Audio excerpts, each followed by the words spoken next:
दुनिया में कोई इंसान इतना बेवकूफ हो सकता है कि सच में इस थ्योरी में यकीन कर बैठे? इसका जवाब है अफसोस हाँ दोस्तों। अमेरिका में 10% लोग, यूके में 3% लोग, ब्राजील में 7% लोग सही में इस थ्योरी में मानते हैं। अंटार्कटिका चारों तरफ ऊंची ऊंची बर्फ की पहाड़ियों से घिरा हुआ है। उन पहाड़ियों को पार कर लिया तो धरती के नीचे गिर जाओ। वाह क्या लॉजिक है। इस फ्लैट अर्थ में सूरज और चांद का क्या होता है, रात और दिन कैसे होते हैं, बाइबल और कुरान में फ्लैट अर्थ के बारे में एग्जैक्टली क्या लिखा है। नमस्कार दोस्तों, 28 सितंबर 2002 अमेरिका में रहने वाले 46 साल के माइक ह्यूज एक बड़ा ही अजीबोगरीब वर्ल्ड रिकॉर्ड तोड़ते हैं। पेशे से ये एक लिमोजीन ड्राइवर थे और ये अपनी लिमोजीन में बैठकर एक बहुत ही लंबी छलांग लगाते हैं। स्पेसिफिकली कहा जाए 103 फीट लंबी छलांग। एक 3000 किलो की गाड़ी में बैठकर इतने लंबे डिस्टेंस तक जंप करना, ये वर्ल्ड रिकॉर्ड बन जाता है लॉन्गेस्ट लिमोजीन रैंप जंप का। लेकिन माइक यहां नहीं रुकते। 12 साल बाद 2014 में ये अपने खुद के गैराज में बनाए हुए एक रॉकेट के जरिए हवा में 1300 फीट ऊपर तक जाते हैं। ये रॉकेट जब क्रैश करता है तो इन्हें चोट भी लगती है, लेकिन अभी भी इनका मन नहीं भरा था। 2016 में अपना प्लान बताते हैं कि कैसे इनका मकसद है वायुमंडल की सीमा को पार करके आउटर स्पेस में जाने की कोशिश करना और इवेंचुअली बैलून्स के जरिए 32 किलोमीटर की ऊंचाई से रॉकेट्स को लॉन्च करना। अमेरिका में इन्हें मैड माइक करके बुलाया जाने लगा, क्योंकि कोई पागल ही होगा जो इतने जानलेवा डेयर डेविल वाले स्टंट्स करेगा। अपने इस नए स्टंट को करने के लिए मैड माइक को पैसों की जरूरत थी, तो ये किक स्टार्टर कैंपेन शुरू करते हैं। लोगों से डोनेशंस मांगते हैं कि करीब $1 लाख इन्हें दिए जाएं ताकि ये स्टंट ये कर सके। And actually Kickstarter campaign. And what we're going to do is we're going to try to break my record. लेकिन अनफॉर्चुनेटली लोगों को इनके प्लान में ज्यादा इंटरेस्ट था नहीं। ये सिर्फ $310 इकट्ठे कर पाते हैं। सिर्फ 2 लोग इन्हें पैसे डोनेट करते हैं इस चीज के लिए। पर कुछ समय बाद माइक कुछ ऐसा कह देते हैं जिसकी वजह से अचानक से हजारों डॉलर्स की डोनेशंस इनके पास आने लग जाती हैं। ये कहते हैं कि ये साइंस वाइंस जैसी चीजों में ज्यादा विश्वास नहीं करते, सिर्फ जो आंखों से दिखता है उसमें यकीन करते हैं। ये कहते हैं कि स्टंट को करने के पीछे इनका असली पर्पस है अंतरिक्ष की ऊंचाइयों में जाकर ये देखना कि हमारी धरती सही में गोल भी है या नहीं। I believe the world is a different shape than what we were taught in those programming centers, which is called public school system. Now, the edge, which keeps all the oceans in, is a 150-foot ice wall, which is Antarctica. और यही बात इनकी flat earth community के लोगों को बड़ा प्रभावित कर जाती है। माइक सीधा बोल देते हैं कि वो तो फ्लैट अर्थ में विश्वास करते हैं। Now, yesterday, the sun and the moon was in the sky here at the same time, which is not possible. In my belief, on a globe. I don't believe anyone convinced me the world is round because they have no proof. ये सुनकर आप सवाल करोगे दोस्तों, क्या सच में इतने बेवकूफ लोग दुनिया में मौजूद हैं जिन्हें सही में लगता है कि हमारी धरती गोल नहीं है? इसका जवाब है अफसोस हाँ। And the earth is Flat. The earth is flat. My reality, my senses tell me that the earth is flat and stationary. Their earth is indisputably not round. 2021 में किए गए इस सर्वे को देखिए। अमेरिका में करीब 10% पॉपुलेशन ऐसी है जो सही में मानती है कि earth is flat not round. इसमें आप अलग अलग एजेस का ब्रेकडाउन देखेंगे तो जो नई जनरेशन है जेन जी और मिलेनियल्स, वो और भी ज्यादा इसमें यकीन करते हैं। लेकिन ये कंस्पिरेसी सिर्फ अमेरिका तक सीमित नहीं है। यूके में करीब 3% लोग इसमें मानते हैं कि अर्थ फ्लैट है।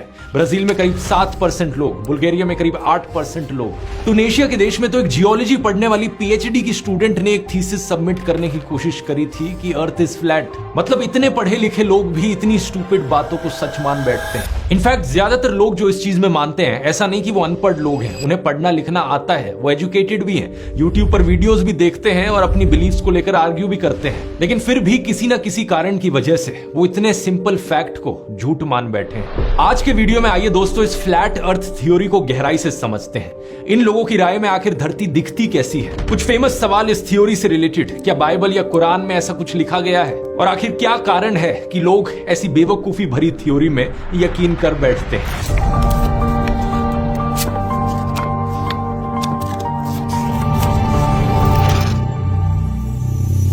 अब आज के जमाने में जहां इंटरनेट है, एरोप्लेन्स हैं, स्पेसशिप्स हैं, वहां अनगिनत तरीके हैं ये साबित करने के कि हमारी धरती एक्चुअली में एक गोला है। लेकिन दिलचस्प बात पता है क्या है दोस्तों, आज से हजारों साल पहले रहने वाले लोगों को भी इस चीज का अंदाजा हो गया था बिना इन सारी चीजों के। 500 बीसी के around ancient Greek philosopher Pythagoras ने चांद और सूरज की तरफ देखा और नोटिस किया कि ये तो गोल है। और सिर्फ अपने इंट्यूशन के बल पे ये अंदाजा लगाया कि अगर ये गोल है तो धरती भी गोल ही होगी। फिर आए एरिस्टोटल 350 बीसी के अराउंड। उन्होंने नोटिस किया कि जब लूनर एक्लिप्स होता है, धरती की शैडो मून पर पड़ती है तो वो भी एक राउंड शेप में आती है। और साथ साथ उन्होंने ये ऑब्जर्व किया कि जब वो समुद्र में जहाजों को देखते हैं, दूर के जहाज जो होराइजन पर दिखाई देते हैं, जब वो आ रहे होते हैं पास, तो सबसे पहले उनका ऊपर का हिस्सा हमें दिखता है, धीरे धीरे बीच का हिस्सा और लास्ट में हमें उनका बॉटम वाला हिस्सा दिखता है। इससे अंदाजा लगाया जा सकता है कि धरती कर्व्ड है और गोल है। फिर 200 बीसी में आए इराटोस्थेनेस। इन्होंने कुछ लकड़ियों को जमीन में डाला और दोपहर के समय में शैडोज को ऑब्जर्व किया। एक लकड़ी को एक जगह रखा और दूसरी लकड़ी को उससे किलोमीटर दूर रखा। दोनों लकड़ियों की शैडोज में थोड़े बहुत डिफरेंसेस थे और इसके बेसिस पर उन्होंने अपनी कैलकुलेशंस करी और अंदाजा लगाया कि धरती का सरकमफ्रेंस करीब 37,500 किलोमीटर और 50,000 किलोमीटर के बीच में होगा। बाद में हमें पता चला कि एक्चुअल सरकमफ्रेंस 40,075 किलोमीटर था। बाद में 1600s में जब तक आइजैक न्यूटन आए, इस चीज को फॉर ग्रांटेड माना जाने लगा था कि धरती गोले की शेप में है और कोई भी इस चीज पर डाउट नहीं करता था। लेकिन 1865 में फिर आता है एक महान आदमी सैमुअल रोबॉटम नाम से, जो लिखता है ये महान किताब zetetic astronomy, earth not a globe. इस किताब को एक क्लासिक माना जाता है आज की फ्लैट अर्थ कम्युनिटी के द्वारा।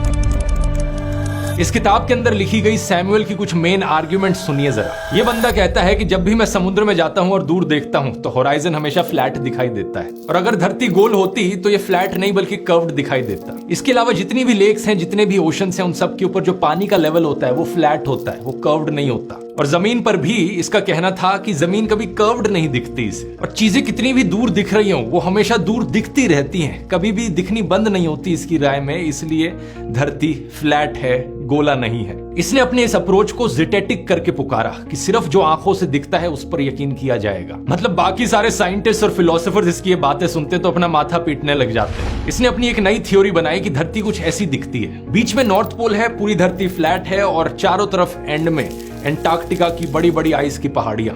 उन पहाड़ियों को पार कर लिया तो धरती से नीचे गिर जाओगे आप। कुछ फ्लैट अर्थ थ्योरी में मानने वाले लोगों का इसका उल्टा मानना है। वो कहते हैं कि एंटार्क्टिका की जो पहाड़ियां ये कभी खत्म ही नहीं होती, ये एंडलेसली इनफाइनाइटली चलती रहती है। इस फ्लैट अर्थ में सूरज और चांद का क्या होता है, रात और दिन कैसे होते हैं, इसको लेकर भी एक बड़ा इंटरेस्टिंग मॉडल प्रपोज किया गया है इन लोगों के द्वारा। ये देखिए, इनके हिसाब से सूरज और चांद सर्कुलर पाथ में गोल गोल घूमते रहते हैं धरती के ऊपर, और उनकी रोशनी एक स्पॉटलाइट की तरह पड़ती है एक एरिया पर। अमेरिका में फ्लैट अर्थ कम्युनिटी के द्वारा ये जो रिसेंट मॉडल प्रपोज किया गया है, इसके अनुसार सन और मून सिर्फ 50 किलोमीटर के डायमीटर में और धरती के ऊपर करीब 5,500 किलोमीटर की हाइट पर सर्कल करते हैं।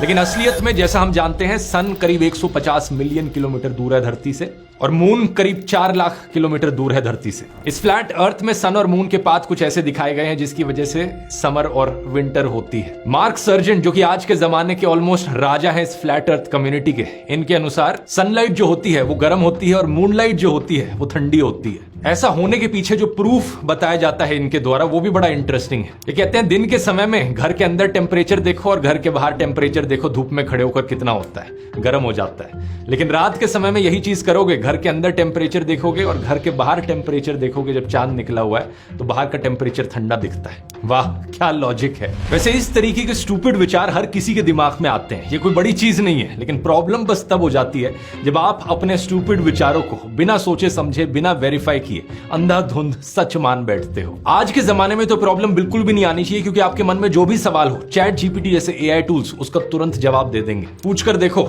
Is moonlight cold, show me proof. आपको इंस्टेंटली जवाब मिल जाएगा लेटेस्ट साइंटिफिक एविडेंस के बेसिस पर। यही कारण है कि इस साल के इकोनॉमिक सर्वे में इंडियन गवर्नमेंट ने भी साफ शब्दों में लिखा है, AI is the biggest disruption for the future of work. ये टेक्नोलॉजी इतनी पावरफुल है कि आने वाले सालों में दुनिया भर में 300 मिलियन से ज्यादा नौकरियों पर एआई का असर दिखेगा। अगर आप यहाँ पर एआई में अपने आप को अपस्किल करना चाहते हैं तो मैं अपना चैट जीपीटी कोर्स रेकमेंड करना चाहूंगा। हिंदी में इंग्लिश सबटाइटल्स के साथ 8.5 घंटे का कॉम्प्रिहेंसिव कोर्स। इसमें मैंने चैटबॉट्स और प्रॉम्प्ट इंजीनियरिंग के बेसिक्स से लेकर एजुकेशन सेक्टर, बिजनेस सेक्टर, घर के कामों में ढेर सारे अलग अलग यूज केसेस समझाए हैं। साथ ही साथ लेटेस्ट लेटेस्ट चैप्टर्स जो अभी पिछले महीने ही अपडेट हुए हैं उनमें आप सीखेंगे इमेज जनरेशन, वॉइस मोड, अपने खुद के जीपीटीज बनाना और खुद के कामों में अपनी प्रोडक्टिविटी और एफिशिएंसी को कई गुना बढ़ाना। स्क्रीन पर आप कुछ लेटेस्ट रिव्यूज देख सकते हैं जिन लोगों ने इस कोर्स को लिया है, बहुत ही बढ़िया रिस्पॉन्स रहा है। अगर आप इंटरेस्टेड हैं तो कूपन कोड इस्तेमाल कीजिए फ्लैट 40% ऑफ पाने के लिए। इसका लिंक नीचे डिस्क्रिप्शन में मिल जाएगा या फिर आप इस QR कोड को स्कैन कर सकते हैं। जरूर जाकर चेकआउट करना अगर आपने अभी तक नहीं किया है तो। सैमुअल पर हम वापस आए तो अपने जमाने में वो अकेले नहीं थे।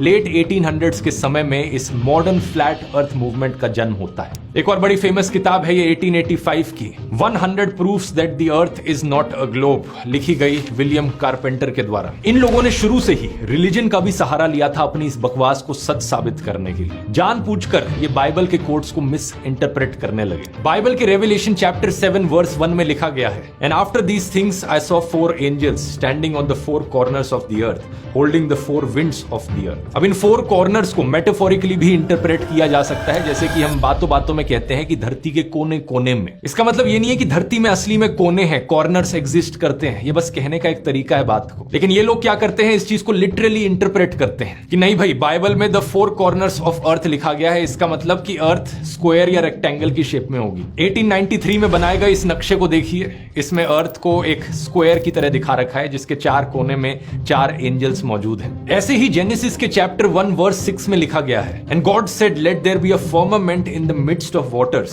And let it divide the waters from the waters. ये लोग कहते हैं कि यहाँ पर वाटर्स अबव, आसमान की बात करी जा रही है, और वाटर्स बिलो, समुद्र की बात की जा रही है, और एक डोम सा है जो इन चीजों को डिवाइड कर रहा है। इसलिए इन्होंने मॉडल बनाया जिसमें फ्लैट अर्थ एक डोम की तरह है। इसको लेकर 2016 में एक पूरी किताब छाप दी गई थी, firmament vaulted dome of the earth. आज के दिन करीब 70% लोग जो फ्लैट अर्थ थ्योरी में मानते हैं वो इस डोम थ्योरी में भी मानते हैं। उनका मानना है कि ये फर्मामेंट डोम टाइप का अर्थ को कवर कर रखा है। उनका मानना है धरती एक्चुअली में ऐसी दिखती है। अब यही चीज कुरान के साथ भी करी जाती है, जानबूझ के कुरान के वर्सेस को मिस इंटरप्रेट किया जाता है फ्लैट अर्थ की थ्योरी को साबित करने के लिए। चैप्टर 71 वर्स 19 में लिखा गया है, and Allah has made the earth for you spread out as a carpet. अब जिन लोगों को मिस इंटरप्रेट करना है वो कहते हैं कि spread out as a carpet का मतलब है बिल्कुल फ्लैट, लेकिन जो समझदार लोग हैं वो कहते हैं कि स्प्रेड आउट का मतलब है चारों तरफ फैला हुआ, वास्ट, एक्सपेंसिव, एक्सेसिबल बनाया धरती को। यही कारण है कि 9th और 10th सेंचुरी एडी के बाद से ही ज्यादातर मुस्लिम और क्रिश्चियन स्कॉलर्स एक स्फेरिकल अर्थ में ही मानते आए हैं। हालांकि बीच बीच में इक्के दुक्के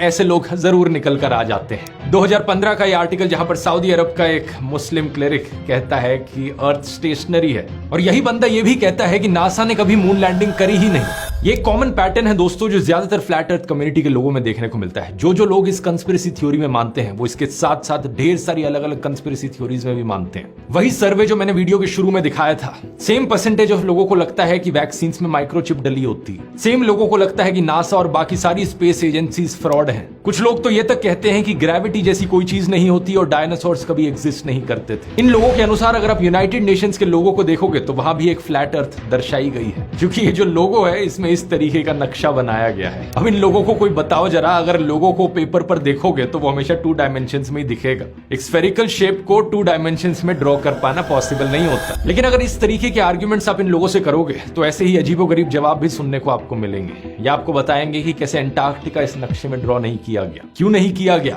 कंस्पिरेसी है, फ्लैट अर्थ यहां पर दिखाई गई है। Everybody here can agree on absolutely one thing, which is it is not a globe. 1, 2, 3. यहां आते हैं हम इन लोगों के माइंडसेट पर। आखिर क्या कारण है कि कुछ लोग ऐसी बेवकूफी भरी थ्योरीज को सच मान बैठते हैं?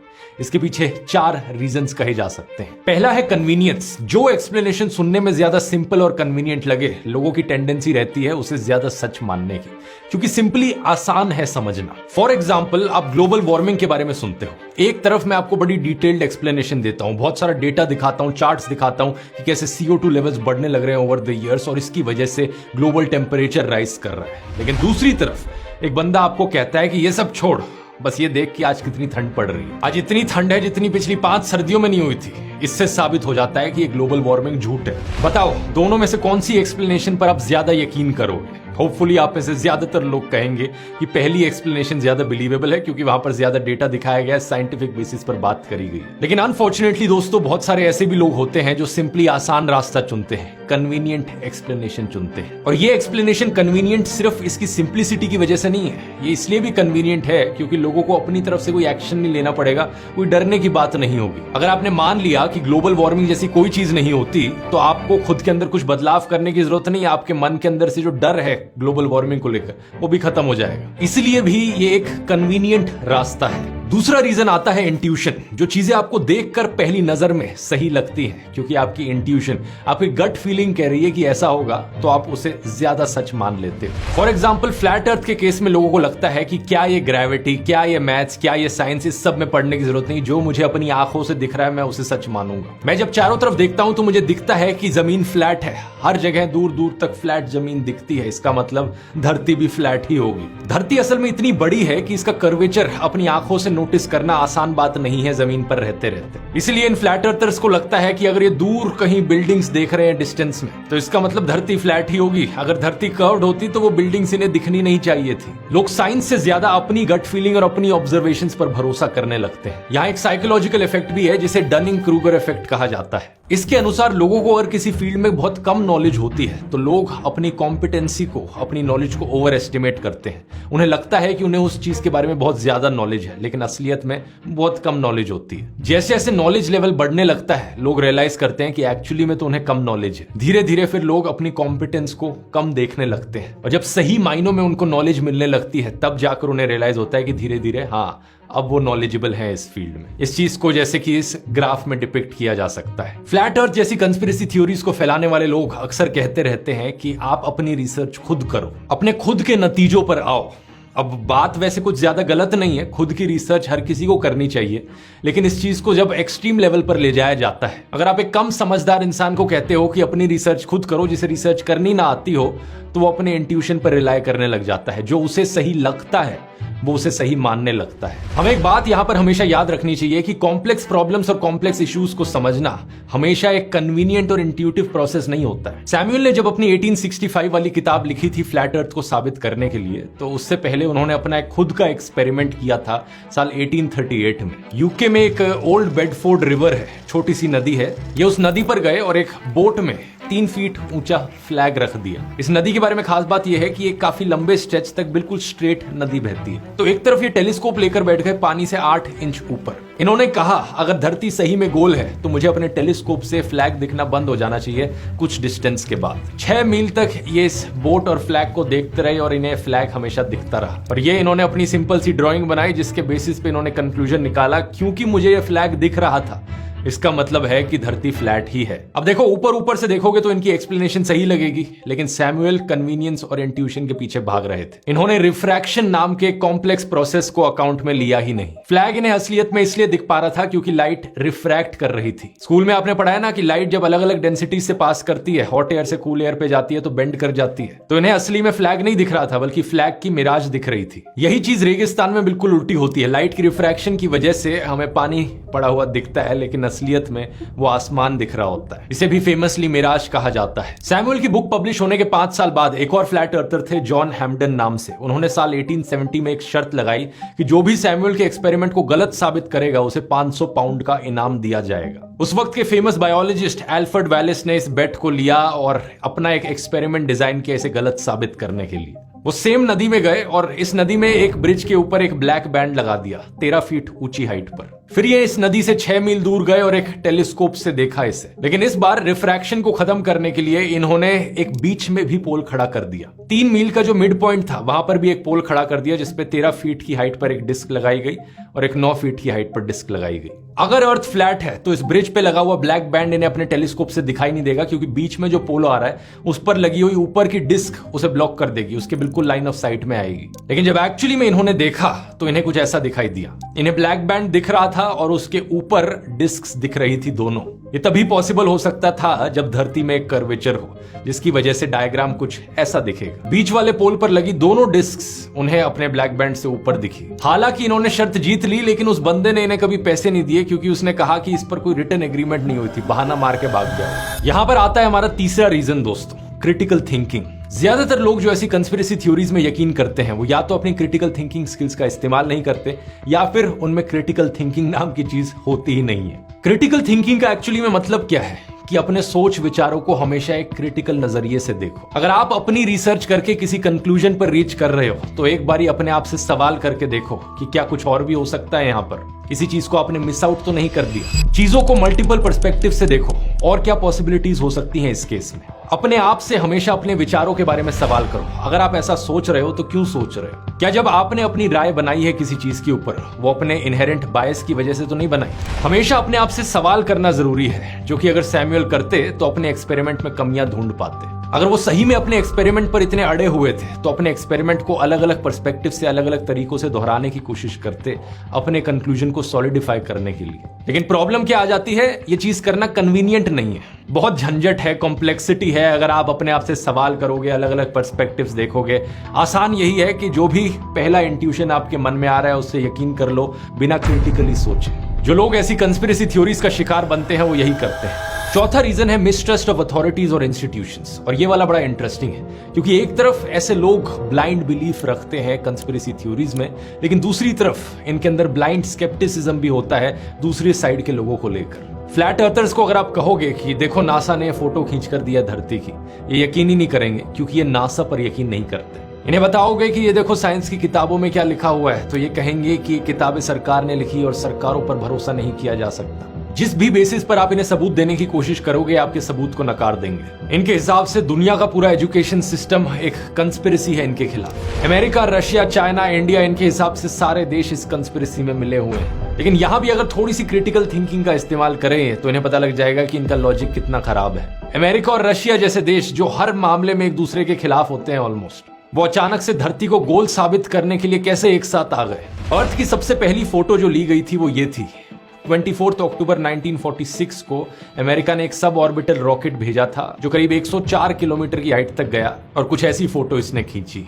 इसके करीब 20 साल बाद 30 मई 1966 को ये वाली फोटो ली गई। ये एक सोवियत की कम्युनिकेशन सैटेलाइट ने फोटो ली थी। कमाल की बात है, दोनों अमेरिका और सोवियत यूनियन जो एक दूसरे के इतना खिलाफ थे कोल्ड वॉर के दौरान, वो इस कंस्पिरेसी के लिए एक दूसरे के साथ में आ गए। आपको सुनने में ये चीज नॉनसेंस लगेगी लेकिन इन फ्लैट अर्थर्स से पूछो, इनका यही मानना है। इनके अनुसार ये स्पेस एजेंसीज जो रॉकेट्स भेज रही थी स्पेस में, ये एक्चुअली में न्यूक्लियर वेपन्स थे जो धरती के डोम को तोड़ने की कोशिश कर रहे थे। Both sent up rockets high enough to take decent pictures, and what they saw scared them a great deal.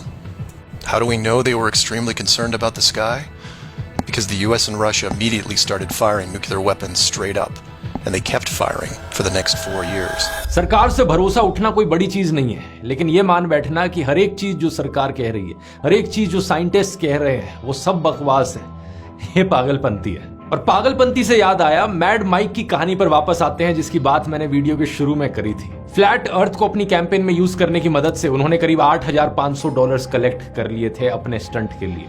2018 में वो करीब 1,900 फुट तक पहुंचते हैं और इस बार आराम से पैराशूट करके नीचे आ जाते हैं। धीरे धीरे ये अपने गोल की तरफ आगे बढ़ रहे थे, लेकिन इनकी अगली उड़ान 22 फरवरी 2020 को इनकी आखिरी उड़ान साबित होती है। अपने घर के बनाए हुए रॉकेट में बैठकर जैसे ही ये खुद को लॉन्च करते हैं, इनका पैराशूट फट के बाहर आ जाता है। रॉकेट जब अपनी पीक पर पहुंचकर वापस नीचे आने लगता है तो माइक अंदर ही फंस जाते हैं और कुछ इस तरीके से इनकी बड़ी दर्दनाक मृत्यु होती है। इनके देहांत के बाद इनका असली सच भी सामने आ जाता है कि ये किसी फ्लैट अर्थ थ्योरी में मानते ही नहीं थे। ये सिर्फ एक स्टंटमैन थे जो उठपटांग चीजें करके अपनी बाउंड्रीज को पुश करना चाहते थे। इन्होंने फ्लैट अर्थर होने का नाटक किया ताकि फ्लैट अर्थ कम्युनिटी वाले लोगों को बेवकूफ बनाकर उनसे डोनेशंस ली जा सके। तो खुद ही सोचकर देखो दोस्तों, जिन लोगों को एक स्टंटमैन भी आसानी से चंद पैसों के लिए बेवकूफ बना सकता है, क्या सही में ऐसे लोगों को गुमराह करने के लिए साइंस जैसी कॉम्प्लिकेटेड और सोफिस्टिकेटेड चीज की जरूरत होगी कभी? अगर आप भी कोई ऐसी ही कंस्पिरेसी थ्योरी में विश्वास रखते हैं तो जाग जाइए, इन 4 कारणों पर ध्यान देना शुरू कर दीजिए,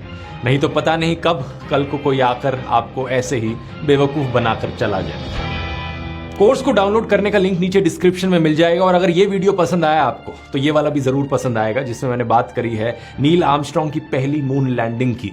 एक और ऐसी घटना जिसको लेकर ढेर सारी कंस्पिरेसी थ्योरीज फैलाई जाती हैं। क्या है वो थ्योरीज और क्या है सच्चाई, यहां क्लिक करके जान सकते हैं। बहुत बहुत धन्यवाद।